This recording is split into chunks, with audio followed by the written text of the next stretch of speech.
Welcome back to the Der Show. So much happens in 24 hours between shows. Sometimes I wish I was, on the air 24/7 so I can comment about what's going on. Obviously, in the last 24 hours, we saw President Trump announce that there was a ceasefire. Um, then Iran announced that it agreed, and Israel announced that it agreed, and then the president claimed that both sides broke the ceasefire. That's just not the case. The ceasefire was a staggered ceasefire. And yes, Israel had, I think, 10 hours from the ceasefire to complete their mission, and they did. That wasn't a violation of the ceasefire. President Trump attacked Israel, obviously using the F word, saying, oh my God, they dropped all those bombs after the ceasefire was agreed to. Yeah, but it was part of the ceasefire agreement that they were entitled to continue their efforts until a certain time, and they didn't exceed that time. And then Iran fired a rocket and killed 4 Israelis, killed them. Can you imagine what would have happened if Iran had fired a rocket, as it did, to Qatar, the air base, and it had killed 4 Americans? We'd be at war today. We'd be dropping bombs all over Iran. President said, if you hurt a single American, we're going to come back. So Iran kills 4 Israelis, 3 of them civilians and 1 a young soldier. And Israel responded. And the president, went after both sides, creating a moral equivalence between Israel and Iran. Not so. Israel has complied with the ceasefire. Iran has not. And the ceasefire was not symmetrical. It gave Israel more hours to end its activities than it gave Iran. And that was agreed upon by all the parties. And then when Israel took advantage of that, the president, dropped the F-bomb on them. We're now getting reports, very disturbing reports from intelligence sources. Don't know whether they're true or not, whether they're exaggerated, whether they're politically motivated. The White House claims they're politically motivated. The White House has responded to them, but the intelligence reports claim that the great efforts of American B-2 pilots, brave men and women. I don't know if there were any women involved, but I know there are many women pilots, and usually the identities of pilots are shielded. But now the claim is that, maybe there was a little bit of damage done to Fordo and the other 2 places, but there was really no significant effort or successful effort to destroy Iran's nuclear capacities, its enriched centrifuges, and its store of uranium that can be easily converted to weaponized uranium. We don't know what the truth is. We don't know what the answer is. We know that the president claimed that everything was obliterated, and we now know that intelligence doesn't use the term obliterated. They use the term damage. So we're going to have to wait and see more. Obviously, the CIA has its own assessment. Do we trust Tulsi Gabbard to give a truthful analysis? She was, after all, opposed to the bombing, and she might very well leak, or people on her behalf may very well leak information that would diminish the impact. Israeli intelligence is obviously on top of this, both through signal, satellite intelligence, as well as probably spies on the ground. So within the next few days, I think we'll have a better sense of how much was accomplished. The worst case scenario, and it's only the worst case scenario, is that Israel is worse off today than it was before they went into Iran and killed all the scientists and destroyed so many of their reactors. Why are they worse off? Here's the worst case scenario analysis. Now they're in a ceasefire. So if Iran still has the capacity to enrich uranium, still has the capacity to make bombs, Israel can't do anything about it. It's agreed to a ceasefire, and we know that Trump will insist on the ceasefire being complied with. So in one reading of this, Israel is worse off. They were much better off without a ceasefire. They were much better off winning and destroying Iran's military capacity as it did. But now they're stuck with a ceasefire, which will give Iran the possibility of restarting their program, re-enriching. That's the worst case. We don't know whether that's true. Of course, the best case scenario is that there's nothing to restart, that Iran's capacity to make nuclear bombs has been destroyed, if not permanently, for a long period of time. Will we ever know whether it's the worst case scenario or the best case scenario? Most likely it's somewhere in between. But if it's somewhere in between, that still puts Israel between a rock and a hard place, because they can't defy President Trump, especially after he's used the F-bomb. He was very, very angry when Israel responded to 4 people being killed by retaliating and dropping some bombs in Tehran. Don't know if anybody was killed by those bombs. We just don't know.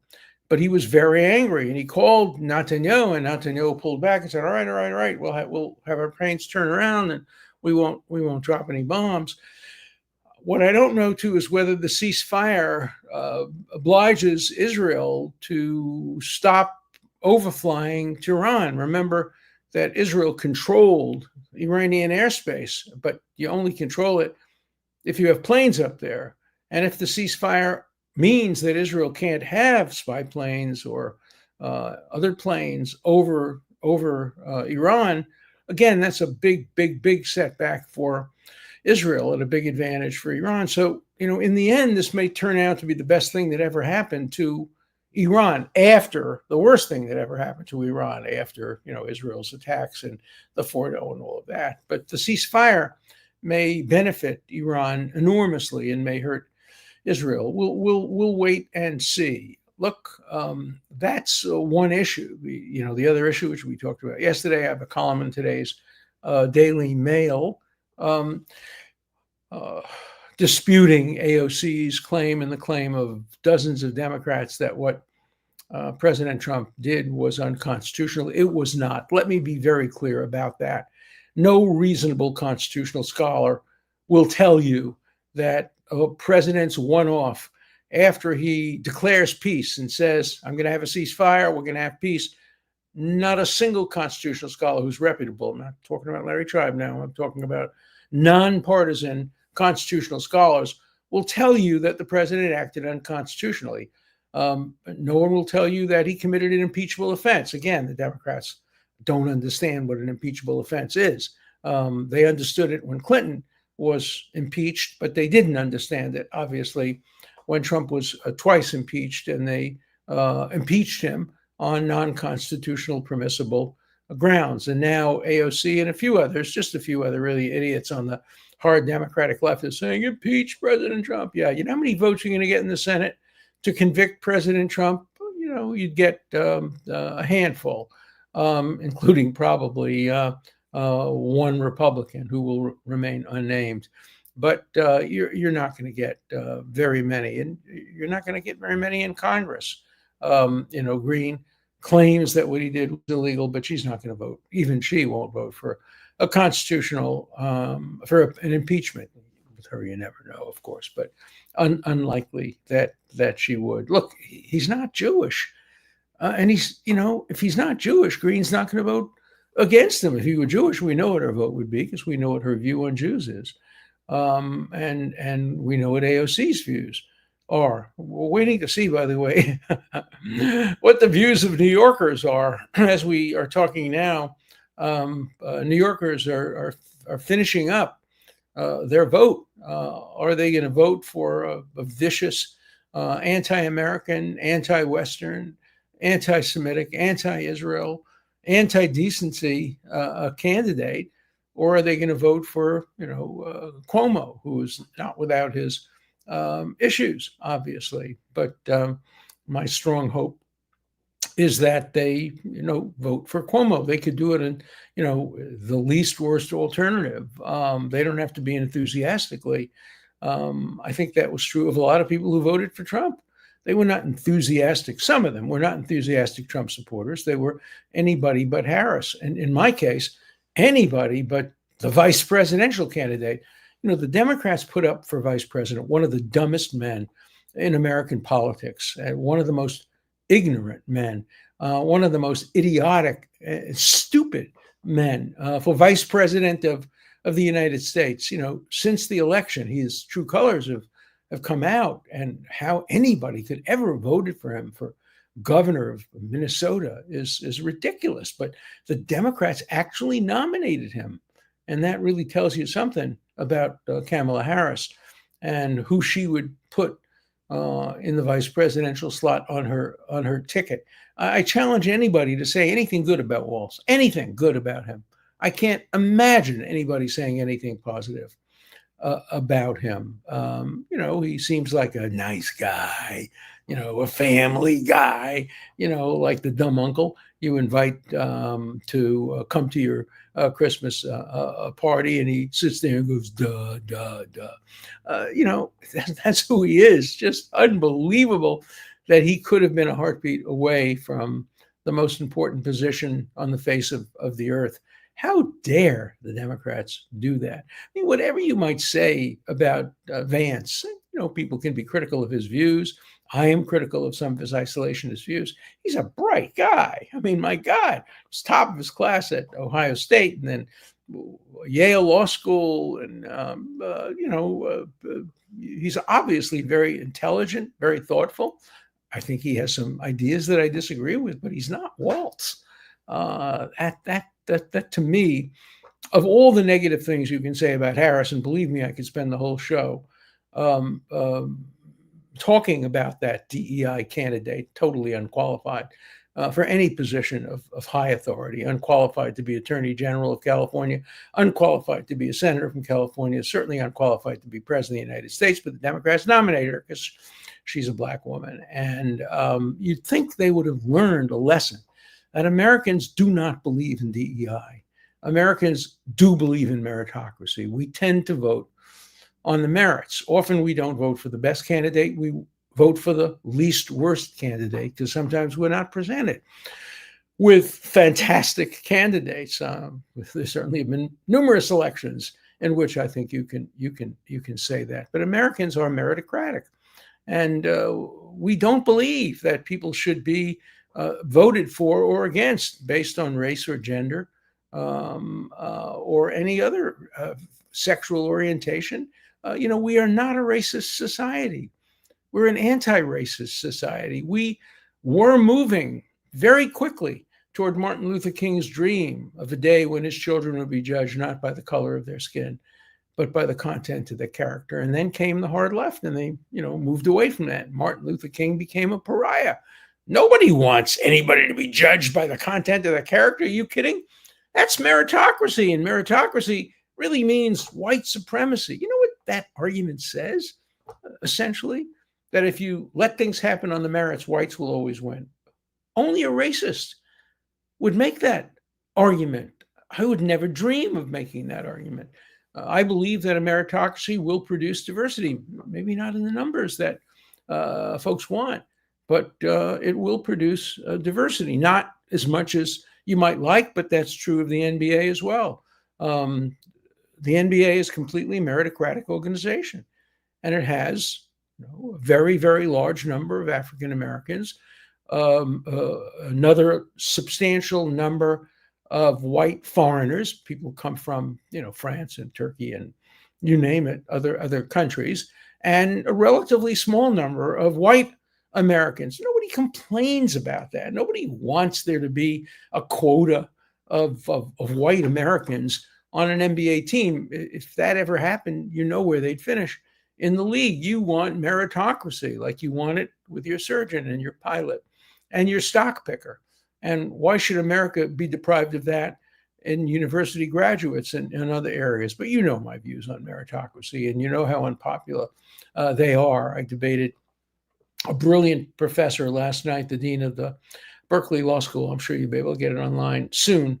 And we had a big fight over meritocracy and over quotas and over affirmative action, race-based affirmative action. And I stated my views quite clearly and consistently, and they were different from his. And I said, well, of course they are, because you're the dean of a law school, and you have to be supportive of race-based affirmative action.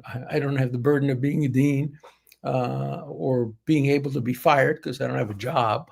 And so I can say what I think and what I believe. And the man I debated, Erwin Chemerinsky, is a very principled, very decent, and very good and very bright guy. And we disagreed, and we had a good debate. I will, once we get the debate online, I'll give you the way of getting it. You can listen to it. It's about an hour and 20 minutes, and very, very thoughtful. There are no real debates these days. As I said before, Harvard would never sponsor the Lincoln Douglas debates. Too many students would say, we don't want to hear Lincoln. We know what our views are. They're Douglas. And too many students would say, we don't want to hear Douglas. We know what our views are. We want to hear Lincoln. But today, almost nobody wants to hear two sides of an issue. That's why you have to switch channels to get two sides of an issue. Or you have to tune into the Durst Show, because you're going to get all sides of all issues presented, not only by me, because I state fairly the arguments on the other side, but my letter writers, because I read letters that fundamentally disagree with my positions. So where do we stand now in terms of what's going on in the Middle East? I think the Iranians are happier with the ceasefire than the Israelis are. The Iranians are saying, look, they were beating the hell out of us. They were killing our nuclear scientists. They were making our supreme leader go hide in some bunker somewhere. They wouldn't even allow him to name his son as successor for fear that he'd be killed. The Israelis were whipping our ass. And so, yeah, ceasefire is good. It'll allow us to reconstitute, to rebuild our nuclear structures, to re-enrich. And there's nobody, we didn't agree to anything. We didn't make a deal. And the Israelis are saying, we lost people, we've lost treasure, we went to enormous efforts. What have we gained from it? Well, it depends on how much of the nuclear preparations were destroyed and for how long. We don't know the answer to that yet. But this was not, at this point, a resounding victory for Israel. I think it restored their deterrent impact because it showed they could do anything they want with Iran. They could have destroyed Iran. They could have brought them to their knees. They could have made them surrender.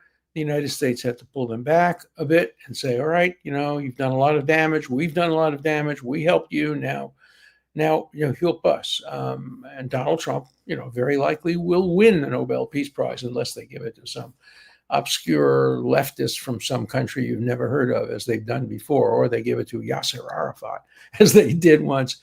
If they award the Nobel Prize on the merits, they will award it to the President Trump. For better or worse, he seems to have brought about some semblance of peace. Now, if he can only return the hostages and create a reasonable end to the Gaza war, which makes it certain that Hamas will never, ever, ever, ever have any influence over the people of Gaza.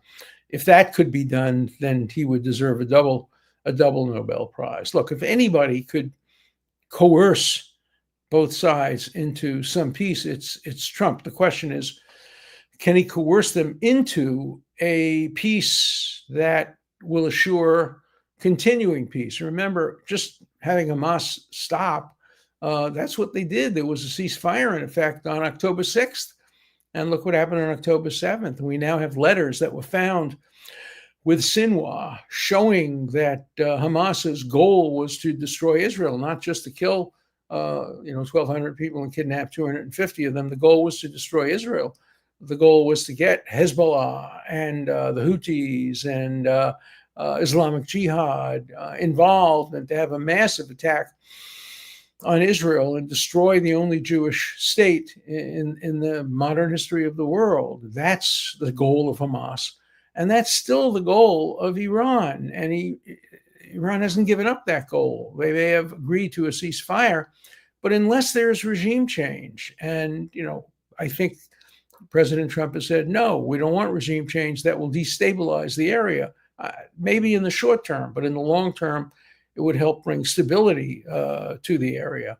I think that as long as the mullahs are in charge and the Revolutionary Guard is in charge, we're going to never see peace in that part of the country, because Iran will continue to have surrogates and will continue to export terrorism, will continue to try to destabilize the Middle East with developing a nuclear weapon. So, there's been a setback, and that's important. And I think Iran has learned a lesson that you don't mess with the United States, you don't mess with Israel. And if you have a chance to come to the negotiating table, you should. Now, Iran says, well, we were willing to come to the negotiating table. Yeah, they were willing to come to the table, but they weren't willing to negotiate. They were prepared to just reassert their demand to enrich centrifuges to a point where it could be easily converted to weaponization. So is this a time for celebration? No. Is it a time to applaud President Trump's efforts? Yes. And also Israel's efforts. Israel and the United States come out on top of this at the moment, but Iran may have achieved a victory in the ceasefire that was imposed on Iran and Israel. Probably it was imposed more on Israel than it was imposed on Iran, but Israel had no choice.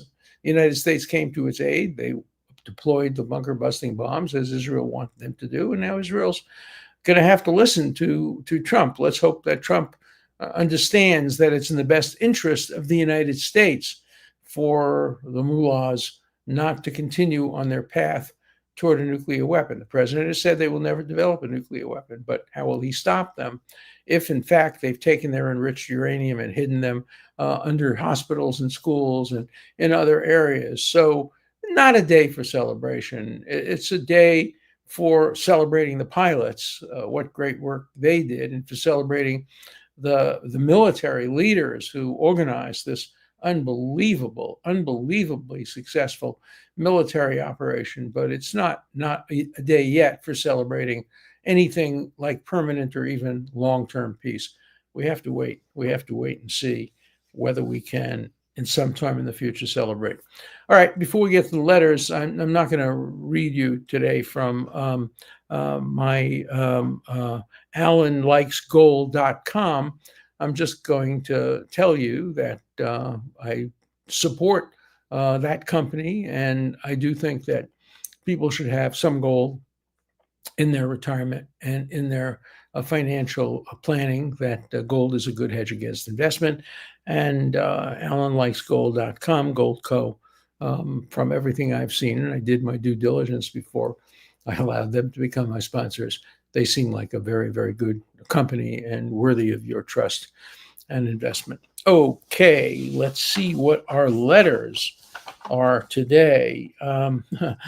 Just read your 86, sir. Good for you. You're sharp as a tack. Love your analysis of issues. Well, thank you, Mom and Dad, for giving me some good genetics, and to my wife for keeping me healthy. I don't always listen to her. I wish I listened more, but I try my best to balance enjoying my life with keeping healthy. Hats off to those B-52 pilots, 35-hour round-trip flight from Missouri to Iran. Look, I couldn't agree more. The pilots are really amazing. And the Israeli pilots were amazing, too. As far as I know, neither the United States nor Israel lost a single pilot in the 14-day war, which Israel fought for 13 of those days, and then the United States for the 14th day. That, in and of itself, is absolutely amazing.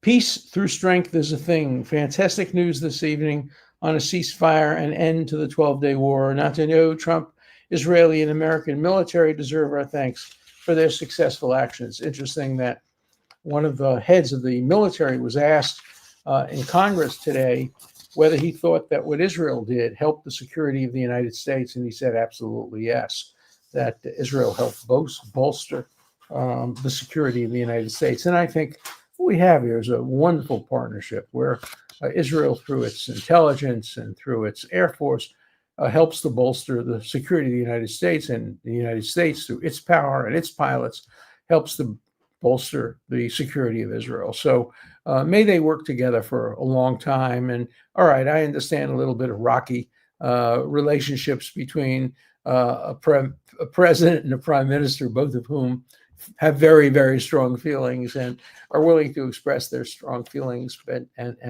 And we know that in the end, the president of the United States will prevail because the United States is so much stronger than any other country in the world. But I think the partnership is unique in history. I mean, it comes as close to Great Britain and the United States winning the Second World War and the First World War.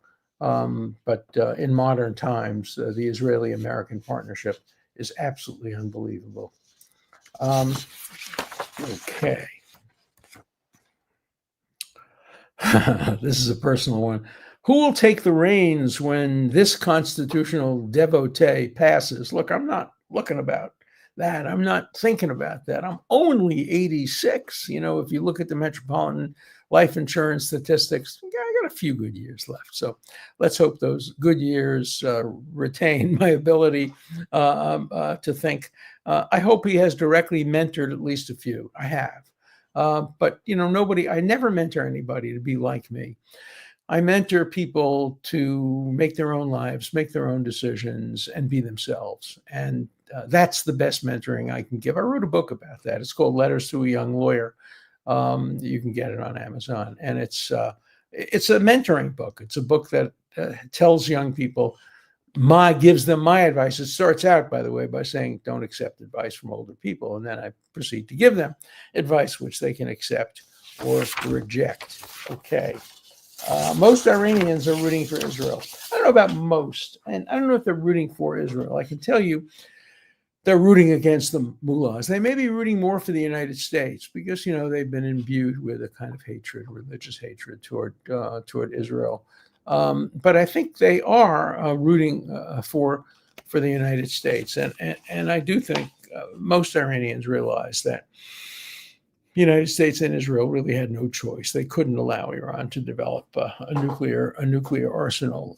Again, without spending too much time advertising my book, The Preventive State. I know a lot of you have bought it because I know the numbers reflect that. A lot of you bought it, especially when you learned that the New York Times wouldn't review it, and the Harvard Club of New York canceled my attempt to speak about it there after they had scheduled it. And if you keep buying it, that will send a powerful message to the enemies of truth and to those who would censor people they disagree with. So please, The Preventive State on Amazon. So I don't know how many Iranians are rooting for Israel, but I know a lot of them are rooting against the mullahs. Remember, they called the 20-year war in Vietnam a police action. Of course, that's true. And Congress didn't authorize. And even if they did, there's nothing in the Constitution that requires Congress to authorize non-declarations of war. It seems to be a pretty sharp distinction. If you're going to declare war, it's Congress. If you're going to fight wars, it's the commander-in-chief. And so even if you have congressional resolutions, it's not at all clear to me that these congressional resolutions are either required or even permitted by the Constitution, because they do impose constraints on the power of the executive under Article 2 of the Constitution. So these are interesting constitutional issues that will never be resolved by the Supreme Court, because the Supreme Court uses the political question doctrine to avoid getting into squabbles between the two branches of government involving foreign policy and warfare. Your analysis is correct that the president can do limited military action. However, war is expensive, and Congress has the power to raise or not raise the money to fund war. You're absolutely right. And this is a very important point. Congress does not have the power to tell the president not to fight a war. They don't have that power. They have the power not to declare war, but they don't have the power to say to the president, we don't think you should attack the Iran nuclear sites. What they do have the power to do is to cut the funding. And Article 1 of the Constitution gives enormous power to Congress over the purse, much more power than the executive branch has. and the Supreme Court has ruled on related issues to that. So the only way that Congress can really influence military policy is if it were to cut back funding. But that's not what Congress does. It almost never votes to cut back funding for the military, because funding for the military is very popular. Final question. So why ever bother declaring war? Good question. And they won't. We will never again see a declaration of war. That's history. That's past. The last declaration of war, 1942. That's what, a lot of years ago, 80 years ago or so, 83 years ago, 82 years, 3 years. I don't think we'll ever see another declaration of war, because that's not the way the world works today. People don't declare war. They wage war. They fight. And James Madison basically said that that's a prerogative of the commander in chief, particularly in order to prevent imminent attacks on the United States. So I think we're going to continue to see a kind of battle between Congress and the executive about how to divide the war powers, and it will never be resolved by the Supreme Court, and it will never be resolved to the satisfaction of all Americans. So it will remain somewhat in limbo, and it will be a political issue. If the people think the president went too far, their remedy is not impeachment, because that's not a criteria for impeachment. Their remedy is election. That's the ultimate remedy in a democracy. See you tomorrow.